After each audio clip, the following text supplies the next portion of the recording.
Hello, everyone. Thank you for having me. Today, I would like to tell you a story about the most reclusive place on this planet, my home country of North Korea. In this land of fear and desperation, the three generations family can be removed to the political prison camp for the most ridiculous offenses. Like if someone simply tries to access outside information or see the world out of Helmet Kingdom. Today I'm here to share my story with you and the lessons I've learned. North Koreans are constantly inundated with anti-imperialist propaganda, especially against Americans. And we learned since kindergarten that Americans are our primary enemies who killed many innocent North Korean citizens during Korean War in 1950s. And even we in North Korea, we learned even today, these days, that Americans are colonizing South Korea and executing South Korean students. So our hostile towards Americans were so high, and we are not considered you as normal human being. And we thought we have to kill them off. So in North Korea, we learned that British are gentlemen, but Americans are bastards. So in North Korea, in every school, we hang the pictures, posters about Americans, how to kill American soldiers.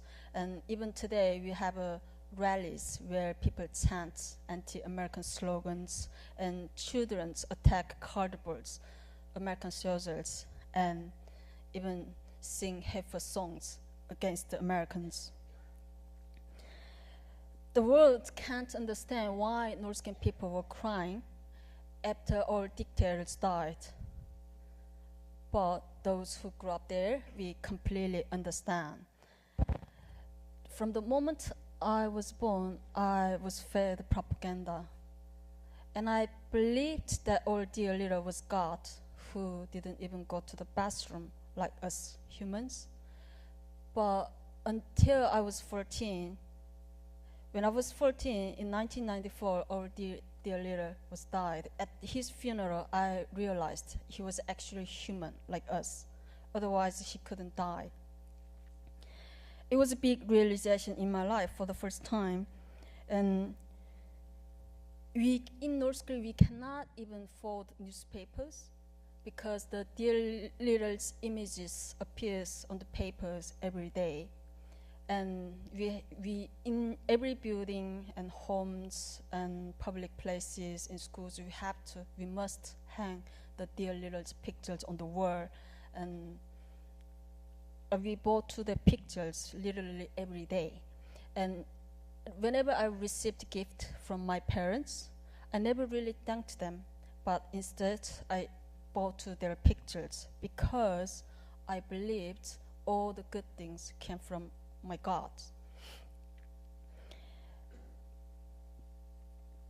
When I was young, in my house, we had a big fire, and our father, who was a military officer, he did not check to see if we are okay, but instead he immediately ran back inside the firing house and risked his life to save our most important possessions, portraits of two dictators.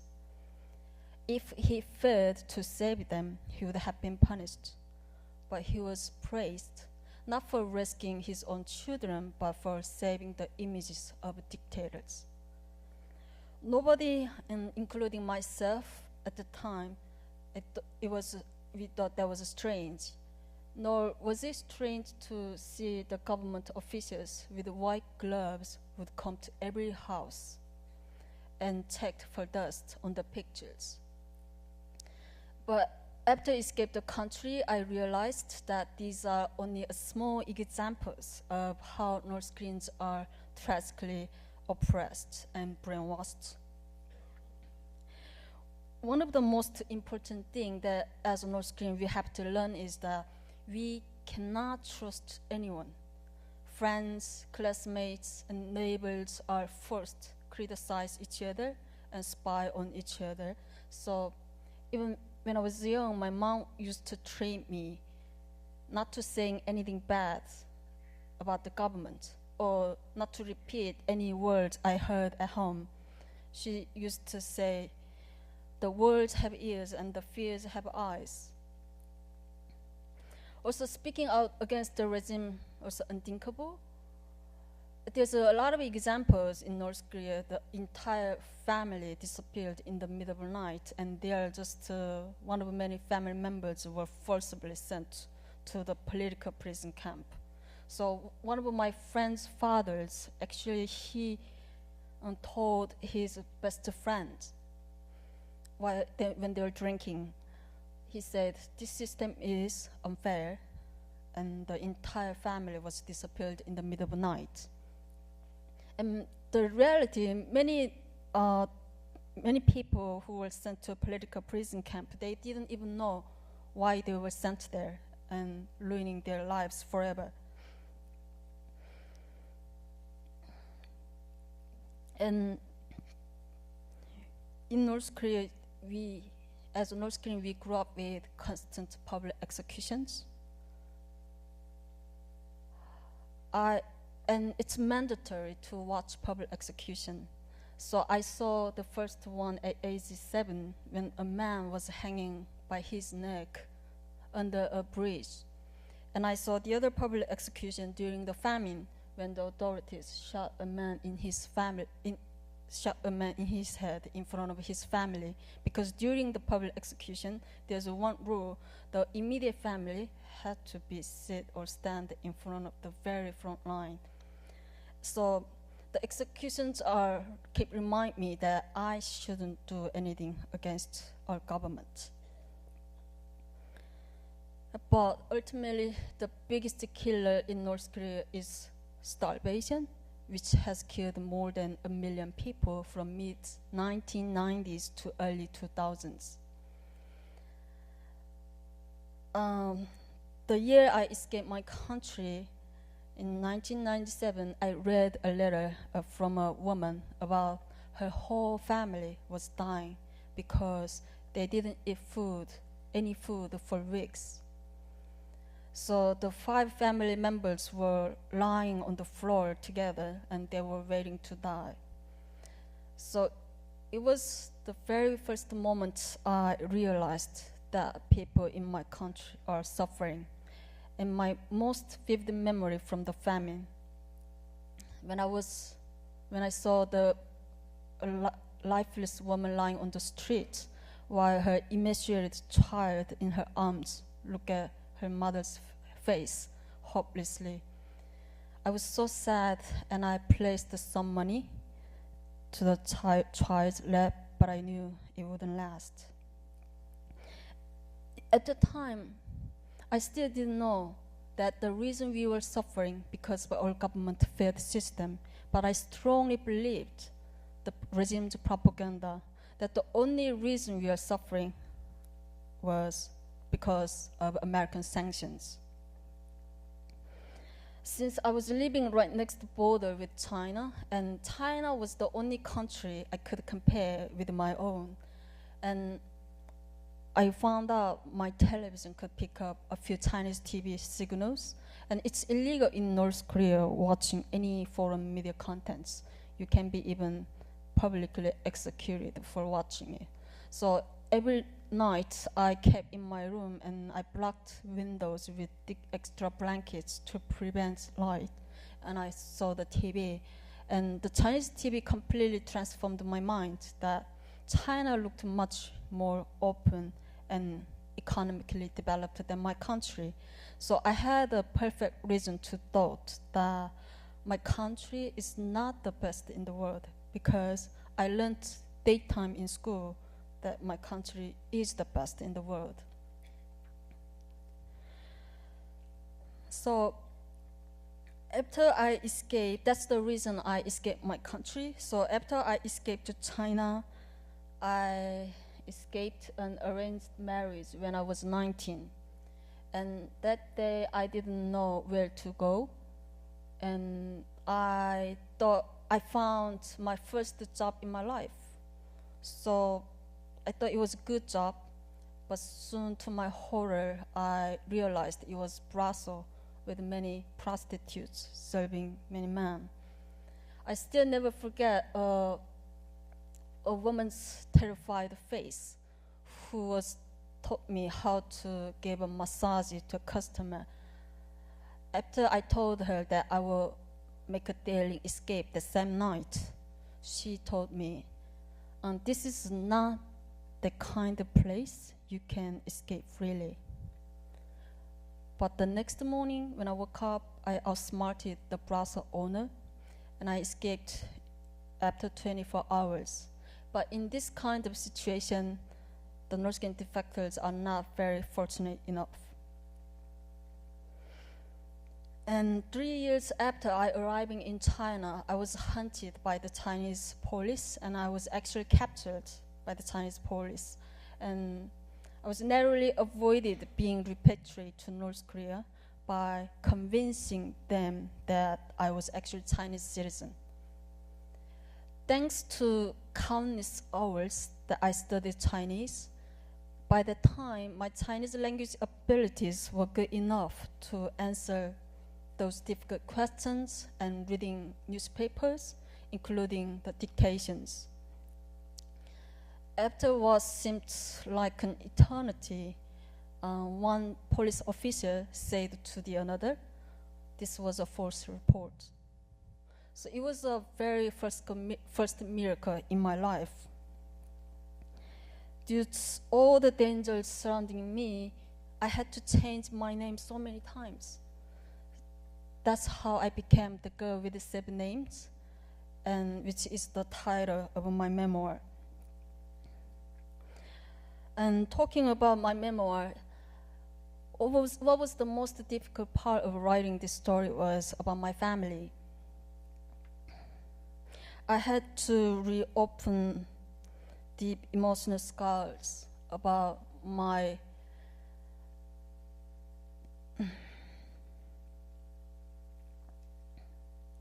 or agonized long separation. So while I was living, hiding in China, I cried countless nights and staring at the moon every night. And I was hoping my mom was looking at there at the same time. And I used to talk to the moon as my way of talking with my mom. So even today, whenever I see the moon, it makes me think about the many depressing years about long separation with my family. So many people around the world may take their time with the family for granted, but defectors like me, we are painfully aware of how precious the time is together. Today, people who read my book often ask me if there's a time machine back to age 17, when you were about to cross the border, would you do it again? I could not. Because I eventually found my freedom, but I paid the biggest price to have this freedom, left behind everyone I loved. I still sacrifice for freedom myself, but I could never again risk the separation from my family or see them in such pain, because it was too hard for me. After I sought asylum in South Korea in 2008, the following year, after I see the real world, I wanted to show my family in North Korea that life can be beautiful. But helping them escape from North Korea and guiding them to guiding them to freedom, like through China to third countries like Thailand, Vietnam, and Laos, is a very risk because the success rate is only 20%. If my family was caught on the journey, my family would have been sent to political prison camp, and they will be rotten in there for the rest of their lives. And me, I would have been executed because I was having South Korean passport, which is North Korea's arch enemy.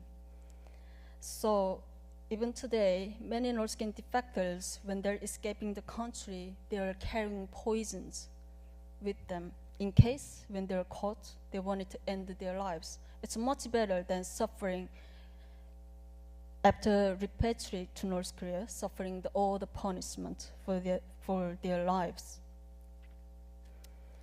If I had known that we would encounter so many problems along the journey to freedom in 2009, I don't think I would have had the courage to rescue my family. We had numerous encounters, close encounters with the Chinese police on the journey. And even after we escaped China, my family was thrown into prison in Laos for illegally crossing the border.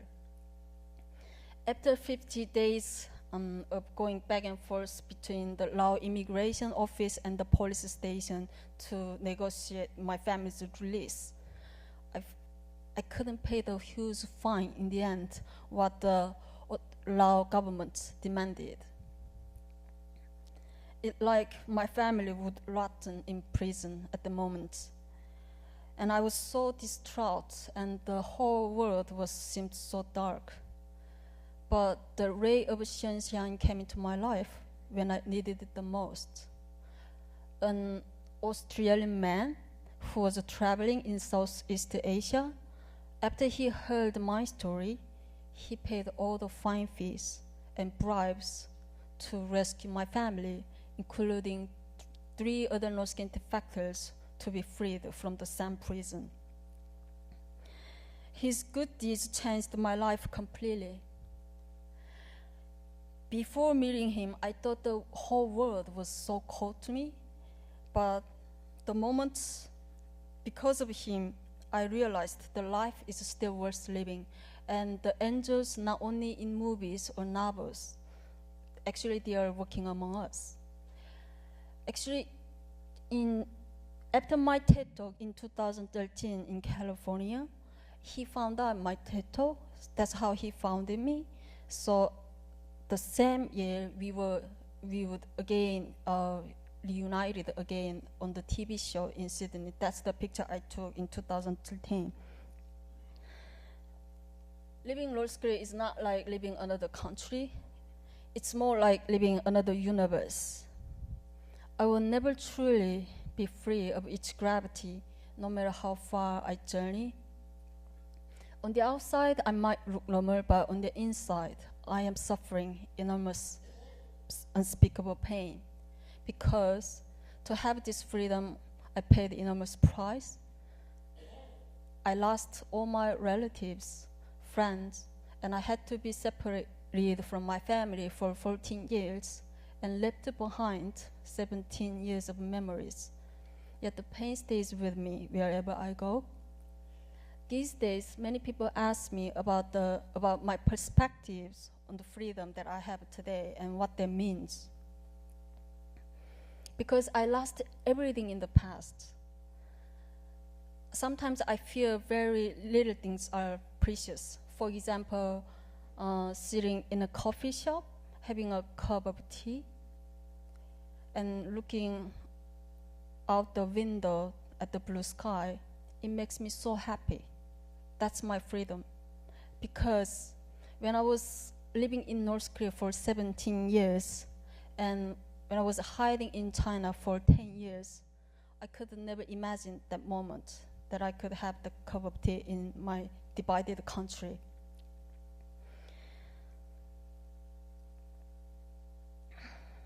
So I think I'm very still, even though I suffered a lot during the journey, but I feel I'm very fortunate because I was able to escape my country while millions of other countrymen are suffering, live inside the virtual prison without ever knowing about the truth, freedom, and human rights.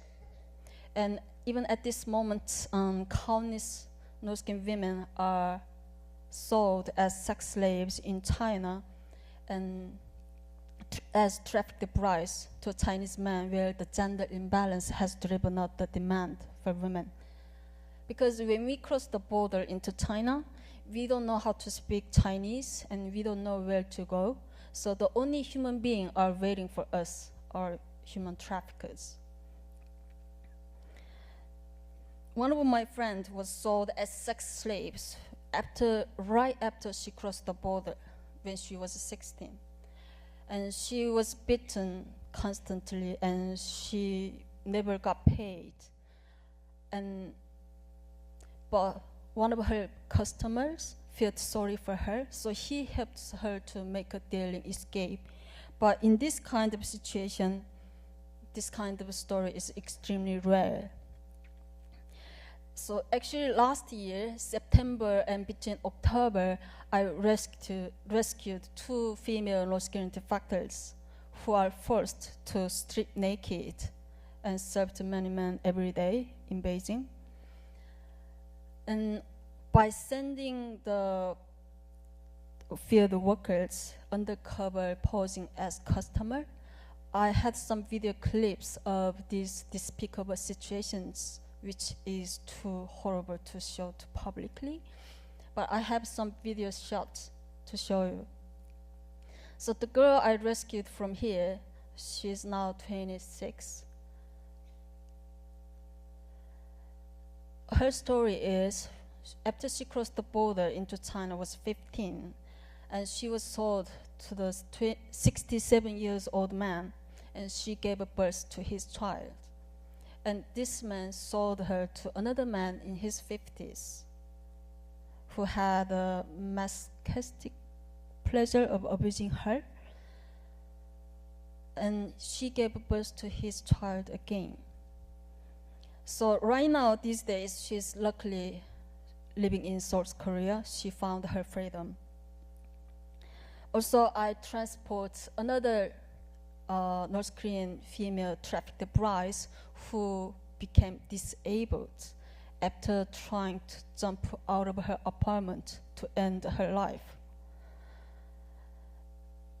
So last October, I had a video chat with her while she was waiting at the safe house in China. And she was crying, and she told me that now she regrets her attempted suicide. Because at the time, she could have never imagined that she could go to South Korea today, and she thought her life would end in China forever. The world is paying increasing attention about the sex trafficking issues around the world, but not many enough people know about or paying attention about North Korean sex slaves or trafficked brides in China. The North Korean human rights tragedy must become one of the most pressing issues in the international community. And I'm very thankful for the growing support on North Korean human rights in recent years, especially within United Nations and international organizations. But we have to do more. Also, I feel a strong obligation to tell the world about my story and the shocking Orwellian nightmare that North Korean people face. To end this tyranny and horrible and suffering in North Korea, the crucial first step is to tell the world about the truth. This is in the hope that one day the horrible tyranny afflicts my homeland will end. Thank you for listening.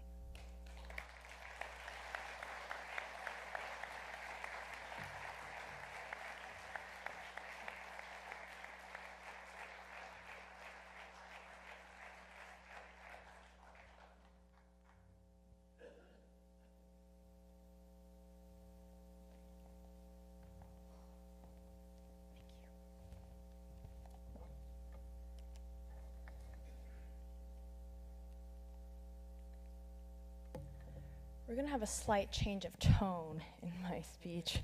I was born in Los Angeles. My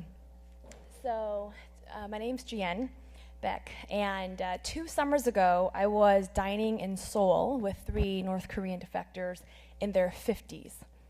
And I forgot how we got into this topic, but we soon found ourselves talking about various medical operations we've had in our lifetime. And I mentioned that my appendix ruptured when I was 13 and how painful it was and so on. And a man at the dinner table told us, "Oh, I got my appendix taken out in my 20s. And the gentleman sitting next to him said, "Oh, me and my guy friends did too. It was for the war effort, right?" And the woman sitting next to them, so the third North Korean, says, "Me and my girlfriends got our appendix taken out too. We wanted to prove that we were as patriotic as the men." And so I was confused and I had lots of questions, but I tried to listen to the rationale behind these unnecessary preemptive appendectomies. And it turns out that a rumor had swirled around a couple decades ago in Pyongyang that in the event that war broke out with the US or South Korea, all the North Korean doctors would be too busy tending to North Korean soldiers. So who would tend to people with appendicitis? And so this prompted a flood of young North Korean people to get their appendix taken out without anesthesia and certainly without professional personnel. This bizarre but very real anecdote illuminates the power of restrictions in a closed society that Ms. Hyeonseo just spoke about, and the power of an information-starved society. And in any tightly controlled environment, North Korea included, word of mouth is the most common source, time and time again, of information. And with that, the combination of closed society plus word of mouth comes rumors, apocryphal stories like this one, and downright misinformation. And so why is information access in North Korea? Why is it important and why is it relevant? This is a drawing by a young North Korean man. I got this painting with his permission to show to this audience. I wrote a book on this topic and want to share with you a couple findings and observations that I've had. And do want to highlight that proceeds will go to organizations that send information into North Korea. So access to alternative sources of information is necessary for all people, for us, for people in North Korea and elsewhere, to develop our own opinions and preferences of what's important to us and how to best live our lives given the circumstances that we find ourselves in. I use inclusive language here because North Koreans are just like us. They're just like any people that we find. Apart from their government and their atrocious political system, most North Koreans have the same basic priorities that most of us have. And access to information is essential to live lives autonomously and to live lives driven by self-determination. I believe that the goal of information access and these initiatives should be to create conditions that enable North Korean people to become confident, independent, and self-sufficient to make decisions for themselves and for their own country's future. We're seeing small changes loosely caused by foreign information inside North Korea today. So we're observing small social and cultural changes. There's stories out there about how young North Koreans are imitating South Koreans' more elegant Seoul-style Korean. There are also young people inside North Korea are imitating courtship rituals and fashion and other types of slang that they find in dramas that they're illicitly watching. Additionally, in addition to these social and cultural observations, we're witnessing young North Korean people take more risk than ever before to be more entrepreneurial with their thinking and their market activities. They're covering for each other, they're not snitching on each other as the previous generation did, and they're trying to protect one another in order to watch what they want, drive a profit from their market activities, and to serve their own interest, which is a powerful difference from the previous generation, where the focus was wholly on serving the regime's interest. So I'm going to skip over a couple parts here. I think there's a couple things we can take away from tonight. One is forums like this can help shift the public narrative of North Korea being a hopeless black box to one that absolutely North Korea is the most durable authoritarian regime that exists today. However, it comprises individuals, many of whom are the experts at the art of survival, who are adapting to changes due to information and market flows. I also want to just underpin how ordinary citizens who live outside North Korea, ordinary citizens here today in Houston and elsewhere, can take practical measures to make a small and very real difference in lives of people inside North Korea based on information campaigns. We can talk more about that later. To contextualize this phenomenon of foreign information and media infiltration into North Korea, let's do a 2-minute review of North Korea's modern history. So, the combination of the Soviet Union's collapse, the death of Kim Il-sung, and the huge famine, all of which Ms. Lee mentioned, this in concert broke down the public distribution system and resulted in a range of 800,000 to 2.5 million people dying from the effects of starvation. And this is a desperate period in the 1990s where images like this start to be smuggled out of North Korea for the world to witness. All of these are available online. And this is the period when, consequently, hundreds of thousands of North Koreans are desperately defecting to China and elsewhere, but mostly China, to make money and to get some food, most who intended to return to North Korea to further support their families. In this period, when the public distribution system broke down, the government was no longer able to support their population, we saw tiny businesses, if you will, like this spring out of North Korea. Some people call North Korean native capitalists, where capitalists just sprung out of socialist thin air and just figured out how to provide goods and services, watch repairs and glasses repairs, gum, whatever they can to start supporting themselves and turn to each other to support their households. Fast forward a couple years, these small businesses evolved into markets like this that we see now. People stopped turning to the government in the past 20 years and are now have incrementally broken more and more policies to just completely marketize their society. Depending on what data set you see, there's a range of 400 to 700 markets that each comprise hundreds, if not thousands of market stalls per market. And people are figuring out how to survive based on these. These endogenous domestic changes that come from market activity have pulled in information from outside very naturally through conversation with Chinese traders, brokers, consumer goods observation. And naturally, people have become bigger consumers of foreign information.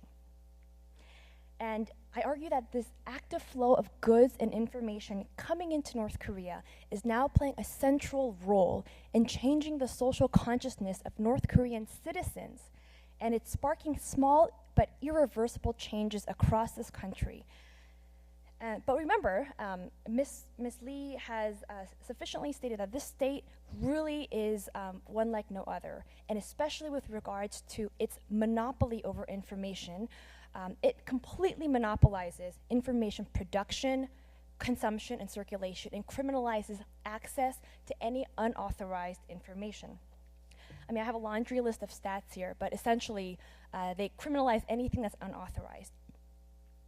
Controlling the narrative inside North Korea, their fabricated history, the leaders' biographies, and so on and so forth, world history, allows them to control its citizens. And that's why foreign information plays such a big threat to the government. So what's getting in, who's involved, why are people watching it and taking such great risks? What is getting in is South Korean dramas. And so they're very popular across the world, probably here in Houston as well, and they're very popular in North Korea. It's bizarre. How are people risking their livelihood, or at the very least, big fines to watch this? Well, young people are the same in the US or North Korea or elsewhere. Young people will do what it takes to watch what they want. What's decreasing in popularity are North Korean films. Some people who read Korean may recognize some of these titles. I snapped this photo in Pyongyang a couple years ago. Decreasing in popularity. Other things that are getting in, various radio stations across South Korea, but also a couple in DC, here in the US, China, Japan, other places, are creating and curating content to push into North Korea for people who illicitly listen to foreign radio programs. And various programs have various messaging. And some is very light and cultural, K-pop, K-music. Others try to target the current military, convincing them to try to leave the military, very dangerous. And some try to target entrepreneurs and so forth. So lots of different types of content getting in through radio. So who's involved? Who comprises this information landscape to get illegal information in? So first, I refer to them as compassion-driven networks or activists. Basically the donors, the defectors, the NGOs, religious organizations who create the supply of the information to push in. Then there's the demand inside North Korea, people who are taking the physical risk and paying the money to consume foreign information despite breaking the rules. And thirdly, that really brings this landscape together, are the profit-driven networks, people who take a cash commission to provide the services of taking the physical hardware, USBs, micro SD chips, radios, over the border from China into North Korea. They don't care what's on these DVDs or SD chips. They just want to, this is a side business for them. And in concert, these three categories of actors are pushing information into North Korea for people to learn a little bit more about the outside world.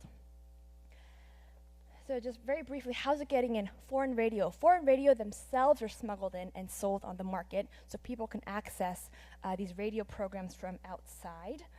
This was a homemade radio from North Korea that was smuggled out of North Korea for an electrician to analyze to then try to optimize homemade radio plans to then sneak back into North Korea. USBs, Mr. Kim is a quite famous actor that I can tell you more about him later. Airborne leaflets, controversial, but time and time again, it's been a very popular method to send airborne leaflets across the border. And cell phones. So, as many of you know here, the North Korean cell phone networks are domestic phone calls only for the most part. International phone calls, very, very risky. But they take place for three main reasons. Business transactions, North Korean people with Chinese traders, T-R-A-D-E-R-S, traders. Family updates with defectors who have come out and they want to have a quick update. Thirdly, remittances. A range of an estimate of 12 to 20 million US dollars is smuggled in from South Korea, the defectors who settle in South Korea, and through a network of mobile networks are able to get hard cash into the hands of their families who remain in North Korea, and this can all happen within half an hour. Details, we can talk about more of that later, but illegal cell phones are very helpful to do that. Now the risks involved, this is a quote from, a translated quote from the North Korea's criminal penal code, basically criminalizes unauthorized access to information. Punishments include, of course, hard labor, like Ms. Lee mentioned, prison sentences, death penalty, and especially if you're caught doing something really bad and they want to make a scapegoat out of you, you're found really making copies of the goods and then selling it out of your basement or whatever, that will almost guarantee an execution. In addition to the risk that's involved for people inside North Korea, the risk also exists for citizens who've escaped. So a defector, once they escape, is not free from the North Korean regime's punishment tentacles. North Korea regularly publishes lists of assassination targets of defectors. Google it, you can find it online. And many of the faces you will recognize, many of her friends, and every single one of them are active human rights, very vocal about human rights violations. And secondly, the common thread among these known assassination targets are those who send information into North Korea. And that speaks to how threatened the government is about foreign content coming in. So, I mean, you get the point here. This is a map of North Korea, but more specifically, it's a map of the political prison camps that exist across the country. And this was included in the UN Commission of Inquiry's Human Rights Report in 2014. It's the map of only the political prison camps. There are 4 other types of penal camps that, that comprise the larger physical punishment landscape of this country.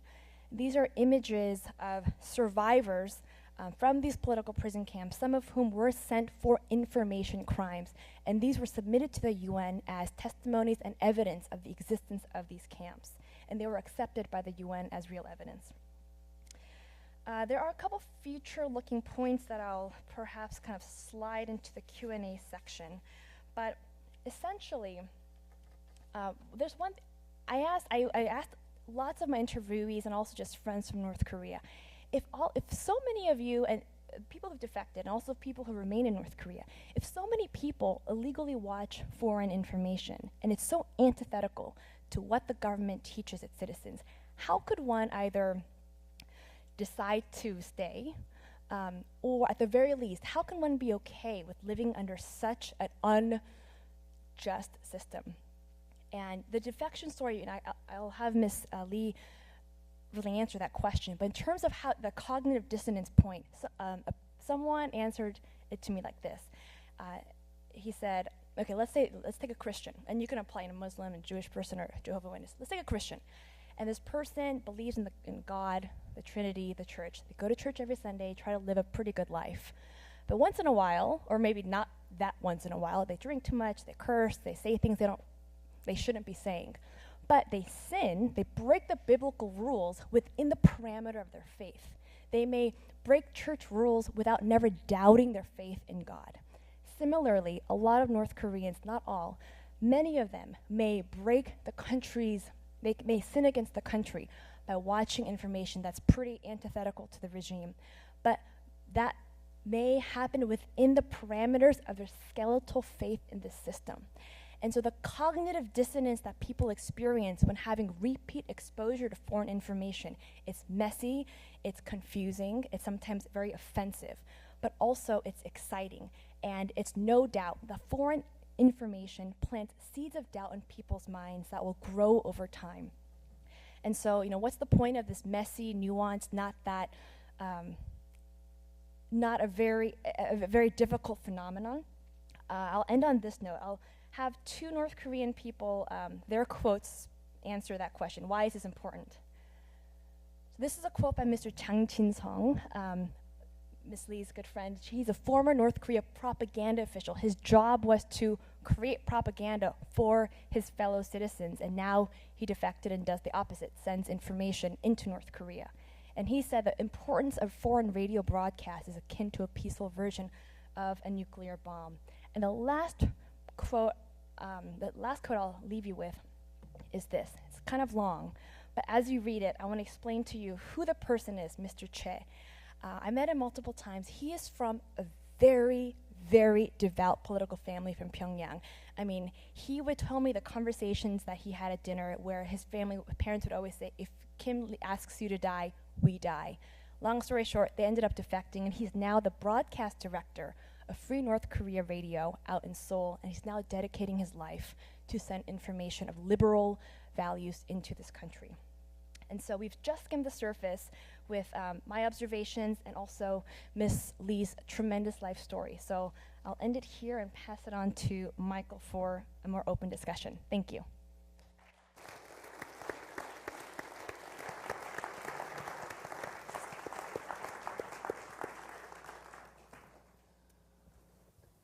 So now we want to have a conversation about the North Korean people and about what's going on in North Korea today, and we want you to be part of that discussion. So we have note cards. We have volunteers on both sides handing out note cards if you wish to write a question, and they will collect them, and hopefully they will get asked. I'm going to start us off with a few while that process begins. So one of my questions when I was listening to your speech was that I was thinking is, tell us a little bit about that process. When you walk across the border into China you didn't think North Korea, you did not view North Korea the way you view North Korea today. Talk us through the process of getting from walking across the border to where you are today, and how your view of the regime evolved as you grew to understand it. I think most North Korean defectors, until after cross the border into China, nobody know about the truth about North Korea, that we were suffered the entire time from the dictators, or we are the worst country on this world, in this world. So in North Korea, we only have one TV channels, and every day what I saw from TV was all the foreigners, including white foreigners, visited Pyongyang or capital every day, and they were showing their best respect to our dear leader. For example, like giving the flowers and bow to our dear leader's statues. So I strongly believed that regime told us at the time, our first dictator, Kim Il-sung, he is the greatest human being on this planet. That's how I believed all the foreigners, they were flying all the way to Korea to pay their best respect. That's how we were so brainwashed. Look, the white foreigners even paying their best respect, why not us? But in 1997, I finally saw as I said, people were dying on the street, and even sometimes in the river, thrown into water, because I was living right next to the border, and I was so confused. On the same time, I saw like people on the Chinese side, people were on a picnic, bring with like speakers and food with nice fashions, and I was so confused because when I stood at the border, I simultaneously saw two different worlds. While I saw darkness in my homeland, I witnessed the colorful, vibrant and colorful, another bright world in China. And in the border, right next to the border, it's Chinese town. Behind the Chinese town, there's a huge mountain. It's really big. And then I was staring at the mountain for years, and I was imagining what could be unfolded after cross behind the mountain. Will it be like a utopia that I didn't know about, or will it be disaster like what the regime told us? So that curiosity and bigger attraction and curiosity made me to cross the border into China. That was my brief story. Okay, and there's one, the next question I had was, there's one story that's in your book that you didn't talk about tonight, and that's when you've gotten your family all safely to South Korea, and you're all there, and you've been there a little while, but your brother is unhappy, and he actually flies back to the border area between China and North Korea, and he considers going back into North Korea. What would bring a North Korean defector who has safely made it to South Korea to consider such a thing? Actually, in my life, I only experienced 2 times. When I really stressed, hugely stressed, the moment just immediately, I feel like all my body was beaten for days, and all my soul is hurt, and I feel like my body is so light, and my body was sinking like ground to down. That feeling I felt for the first time was when my family was caught by the Lao government, and when I heard the phone call from broker when he told me my family was sent to prison. That was the very first moment I felt that kind of stress. And the second time when I felt that was exactly when my brother, after he visited China to see North Korea near the border area, and the moment he called me, the last minute he called me, he said he wants to cross the border into North Korea. So in North Korea, he shouldn't wear jeans because it's forbidden to wear jeans. And so he bought pants, the color that North Koreans wear every day. So he said he bought the pants in Chinese market to cross the border into North Korea. So when I heard that, I realized he's not joking to me right now. He is really seriously trying to cross the border into North Korea. And I know once he crossed the border into North Korea, his life is ended. He will be sent to prison in North Korea, and even in South Korean side, he will be a criminal because he illegally crossed the border into North Korea. So at the moment, I felt the same stress that I felt previous years. And one thing I knew at the moment, I had to do my best to convince him to put him on the airplane back to South Korea. So I made all the white lies. I gave him all the bright futures. If you do your best, your life can be hugely changed. Because I totally understand my brother's feeling, because I also went the town in China many times to see North Korea. And it's so close. It's like 10 meters. And when you're standing the border, you can see North Korea just like in front of you. Like you can just grab, you can catch from there. I can feel the feeling because after he sought asylum to South Korea, after 6 months later, he went to the border. So I totally understand in his position. And now, after he was smart enough, he knew he shouldn't go back to North Korea in the end. So after he came back to Korea, I asked him to start studying in university. And then my brother rejected. He said, I'm not the brain to study at the university. And what he did was, I want to earn money. And he went to the construction site as workers. And he told me later, 6 months later, he never suffered like that, even in North Korea. So he said he was even almost fainted several times because the construction work is really hard. And after 6 months later, he found out that he can't live like this forever. And he came back to me. He said, sister, I will start studying from now on. and the story certainly has a happy ending. He is a sophomore at Columbia today. So, one of the things, Jieun, that hasn't been discussed is Songbun and the role that it plays in North Korean society. Can you explain the concept and how North Korean society is structured around it? Songbun classification system. Does this work all right? Okay. Songbun classification system, as you may know, is it's like the political caste system. It's like an Indian caste system where you're born into a particular class. In North Korea, it's a political caste where every individual is born into a class based on their family's political history that dates back to the inception of the state in 1948.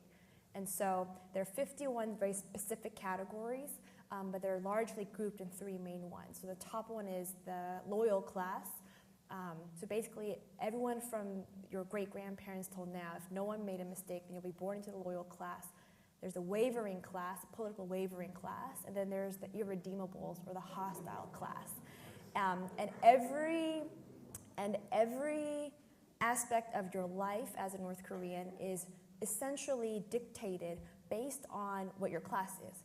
And so in terms of where you go to, if you go to university, where you go to university, your job, who you can marry, where you live, your travel permits, everything is dictated based on that. And it's relevant because a lot of the information going into North Korea is about meritocracy. Not using that term because it's not interesting, like meritocracy, but this idea that people in the U.S. and other places, like more work, you work harder, you have more opportunities, is a very foreign concept to a lot of North Korean people. And so slowly but surely, there's more content about that being pushed in. But it's still a very, very it's a system that's very much alive today and seeps into every aspect of society at the national level, provincial level, household level, and certainly at the individual level. Yeah. So to add that a little bit, like in the host class, the members are more than 60% of citizens in North Korea. And the songbun system, for example, the people from high class, they can't marry from people low class. But like as I said in my book, my uncle, he's from high class. He loved the woman from low class. She was a farmer. But my grandmother really strictly against the marriage, but my uncle chose to marry her. So the moment he married, not her status became high class, but my uncle's status became low class. So his whole life was living as low class, and in the end he was regretted about his decision. Wow, we have lots of questions. Quite a stack here, but I'll get through as many as we can. I have one more question before we start with questions from the audience. How has the penalties and access to information changed under Kim Jong-un as it relates to, so how is access and what are the penalties for accessing the information? How has that changed under Kim Jong-un? And likewise for defecting and defectors who get caught and things like that. What's the recent evolution of this? So in terms of information, so there's information crimes that you're referring to and defections. So since Kim Jong-un came into power, the number, so we don't know, we can never track how many people are trying to escape North Korea. It's hard to track that, but it's certainly possible, and it does happen, to track people entering different countries. So in South Korea, roughly speaking, for the past 20 years or so, there's roughly been 2,000 North Koreans who've successfully made it into North Korea, roughly 2,000 per year. Since Kim Jong-un came into power, that number halved, and that speaks. We can only guess that it's not because people think it's everything's going swimmingly in North Korea, but the punishments have become higher, and also the security measures across the border has become so stringent that literally the barriers to exit has become very high and dangerous. That's in terms of defections coming into South Korea. In the U.S., there's about, I think, a little under 200 North Koreans who have settled in this country and are now U.S. citizens or green card holders, and hopefully that number can rise. In terms of information crimes, the crimes have become more, the punishment has become more stringent. Not everyone gets carted away because the consumption of foreign information has become so rampant. The intelligence officers who are trained to do random sweeps and dole out sentences for people who are caught, they themselves watch foreign information, and it's a known fact because they have defected and they've shared that in their testimonies as well. But the punishments have become higher, and it's true. However, interestingly, from what outside researchers can gather, the consumption levels have also increased. And that just speaks to, despite risk, despite the executions that Ms. Lee have described, that is a consequence of information crimes. The curiosity to learn about what exists outside of North Korea is unquenchable. If execution can't quench that curiosity, I have no idea what will. And so punishment's higher, but also consumption's higher. And hopefully, the consumption will continue to increase. Excellent. All right, so I'm going to try and run through as many of these as we can. I think it'll be interesting. One of the questions is, should Americans send aid to North Korea knowing that the regime will steal some of it?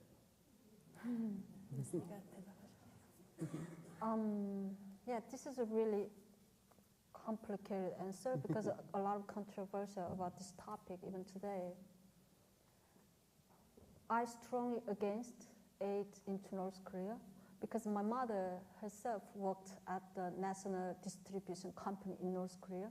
She was an officer at the company, and then she was handling all the aids received from America or United Nations. And when you say you're against aid, do you mean like foodstuffs and things food, like that? Not the medicine, at least. Food to send into North Korea. Because the food, as we might know, the very little things go to North Korean ordinary people, but the majority of them is all wasted to high-ranking officials, to militaries. And another problem is the North Korean people, when they received that, they didn't know that's actually aid from other countries. We were brainwashed to believing actually that's, what was it? I don't remember the words. It's like it was a sacrifice sent by America because of North Korea winning the Korean War. So it's like a gift from other country because they're respecting our dear leader. So we thought because of our dear leader, they were sending that. So when North Korean officers, they didn't have any feel guilty when they wasted all the rice. So that's why very little things go to ordinary North Korean people. And then this question is, do you have any? Okay. Yeah, lots of thoughts. We'll see. So where do you consider your home today, or what country do you think you're a part of, or do you just see yourself as a refugee of the world? I received so many questions like this, and actually in 2013, in my speech, in my TED Talk, I said I was suffering enormous crisis, identity crisis, and there's no country I could call proud in my own. So after that, many people ask me, even today, if I found my home by this time. So I made really vague answers every time. I said, even though my physical house is in South Korea, but I feel I'm the citizens of the world because I'm receiving all the help from the people around the world. So the South Koreans who saw the interview, they were criticizing me. They're saying, you don't want to deny that South Korea is your home, then why you're staying in Korea? You better just leave to America. And then last year, because I don't want to fake about my feeling, I just want to tell the truth. And last year, April, I experienced really, because as a North Korean defector, I went to Beijing, to China. I gave a public speech for the first time. But this is meant that as a North Korean defector, it's really dangerous to go to China publicly, because until today, Chinese government not consider North Korean defector like me, even though who had South Korean passport, they'll consider me as a South Korean citizen.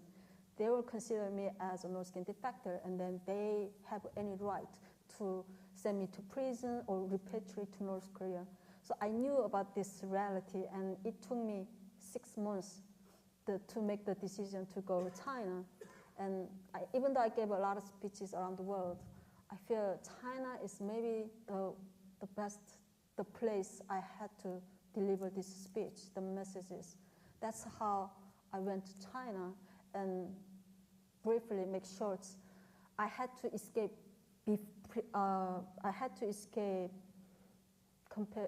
The original schedules, because I meant to be stay there for 3 days, but the next day I literally escaped China because of the growing attention was so high. But I delivered all the messages at the time, and I was hiding at the Beijing airport bathroom because I was so scared that Chinese airport police might, catch me there. And then after I arrived at South Korea's Incheon airport, the moment I realized really, I was crying at the airport. Actually, I was thinking, this is a place where I don't have to, even today, worry about repatriation or hiding in a bathroom. And then the moment I realized, actually, I was accepting South Korea as my hometown slowly over 7 years, but I didn't realize. So right now, I'm proud to say my home is South Korea. Excellent. Thank you.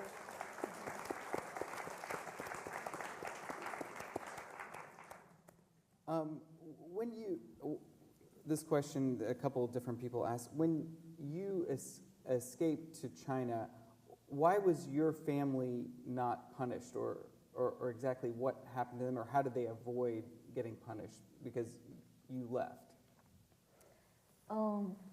For example, a few days ago, I met my hero.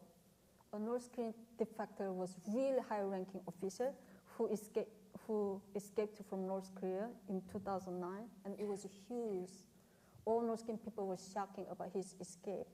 And because of his escape story, my family also could escape North Korea, because even that kind of people escape this country, why we have to stay in this country?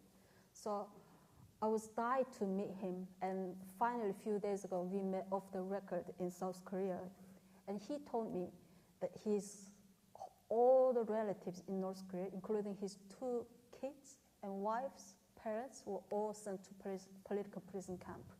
So he actually couldn't live normal life in South Korea, and he even couldn't marry, have a new life in South Korea, because he felt so guilty.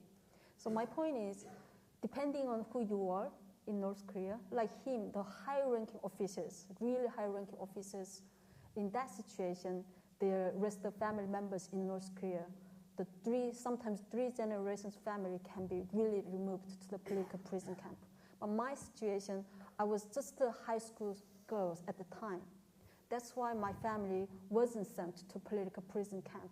But it doesn't mean they were totally free in North Korea. The entire time, my family was monitored by the regime.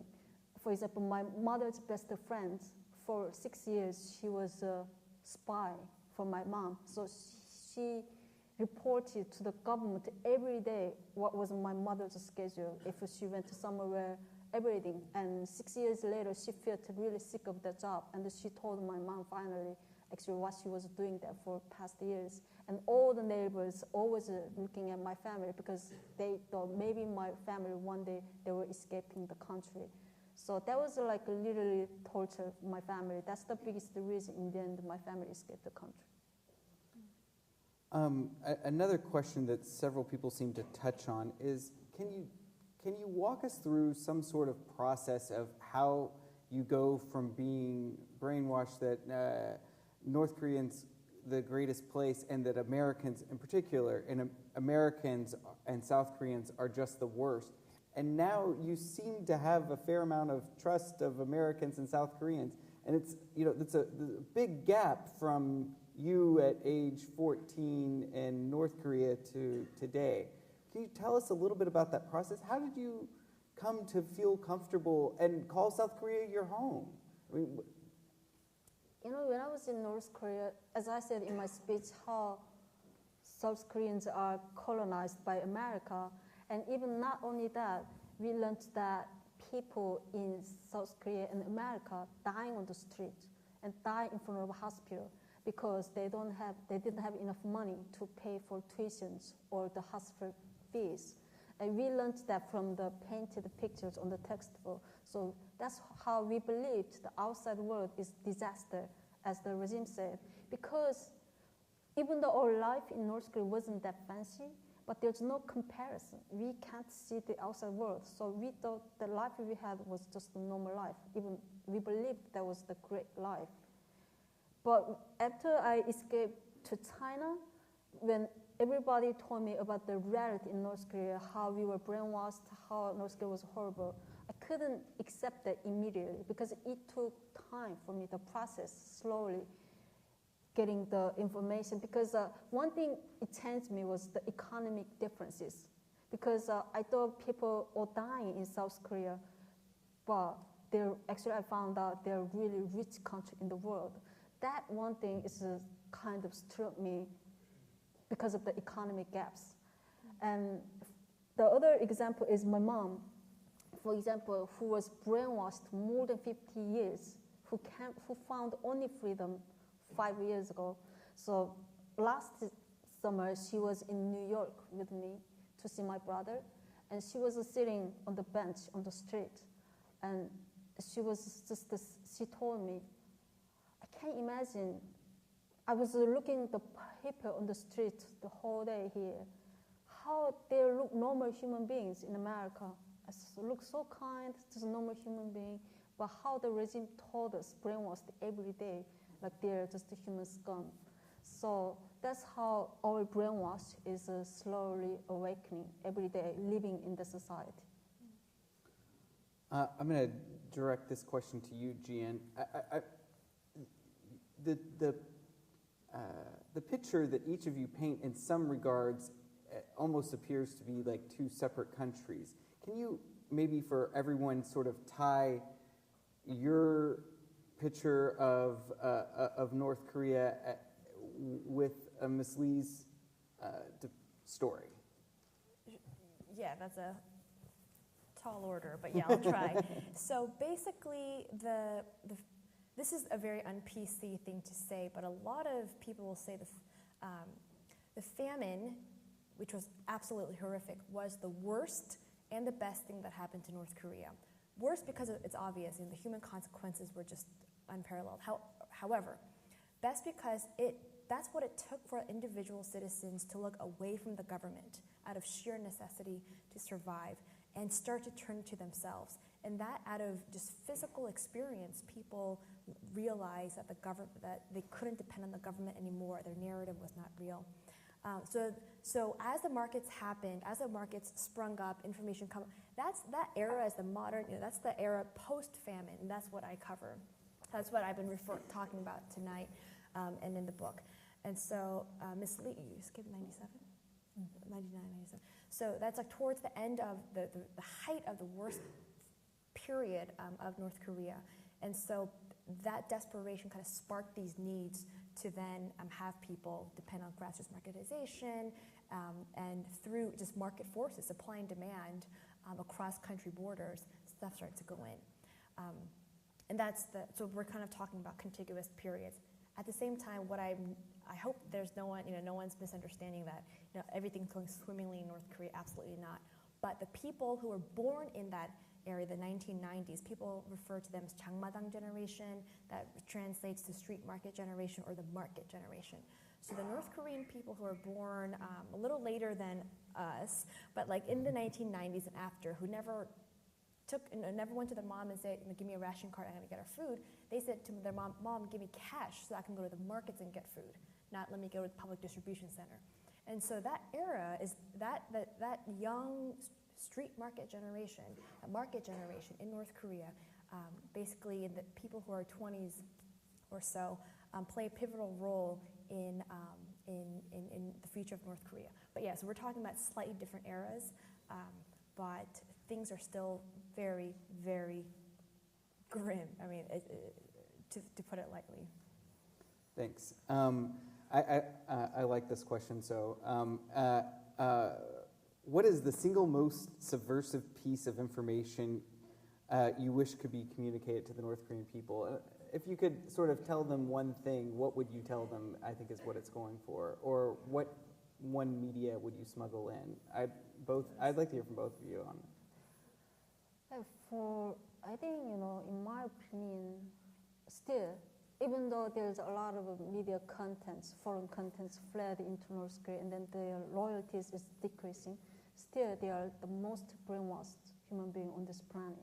So if I tell them how North Korean dictator is bad or how they were suffering, they can't perceive it as it is, because that was my experience and other defectors' experience.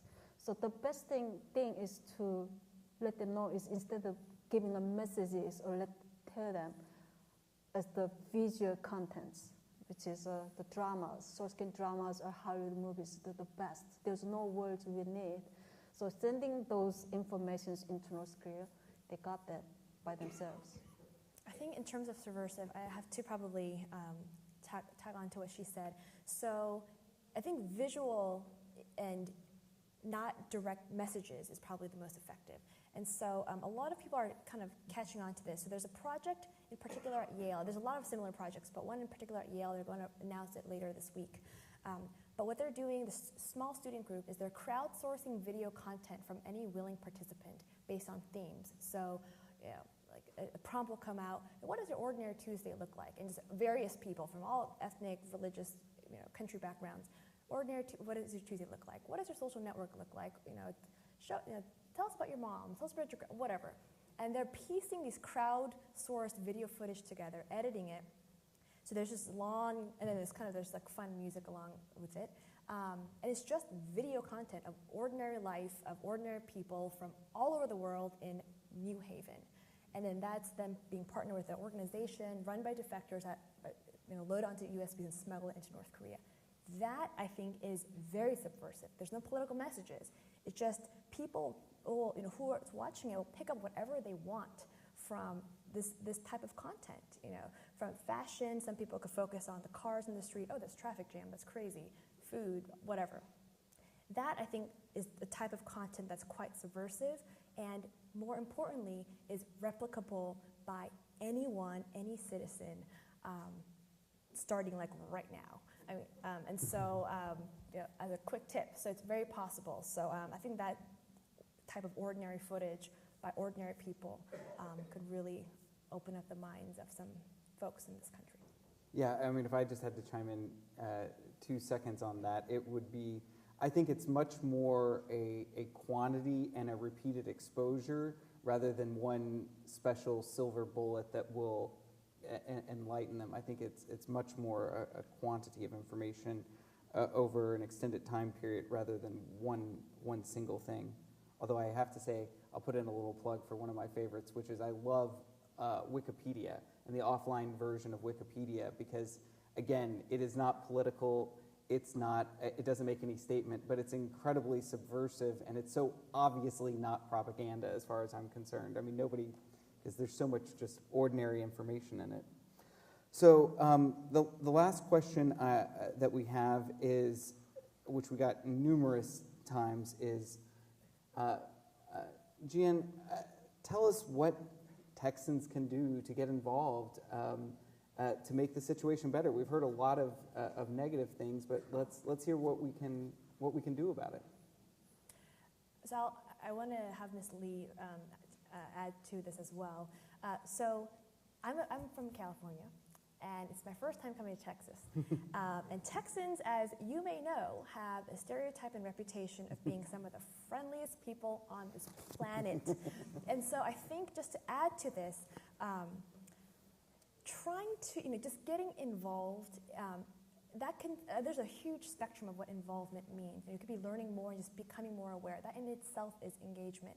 But I think on a more practical, hands-on level, spending or donating resources to organizations that are sending information into North Korea is one way.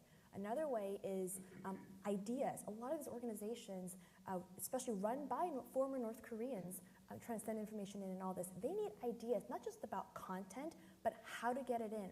New types of hardware that doesn't require human smugglers in the middle trying to, cross the river into North Korea, which is generally how this stuff is being smuggled in. Through some kind of collaboration, low-cost drones, multi-copters have been recently being in use to take USBs across the border and just drop it in parts of North Korea to kind of take that human element out. And so ideas of content, ways of distribution, and then also tracking and monitoring the effects of this information. Where in this country is this stuff getting to? Solar-powered batteries, because electricity is obviously scarce. There's so many things that Americans and Texans, ordinary Texans, can do to help kind of put our minds together to increase not just the information going to North Korea, but support the various organizations that a lot of North Koreans work on, including Ms. Lee, who is also very active in her organization.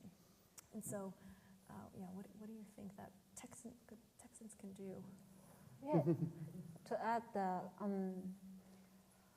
there's at least 200,000 North Korean defectors are hiding in China, even at this moment, which I was mentioning about sex slaves and trafficked brides.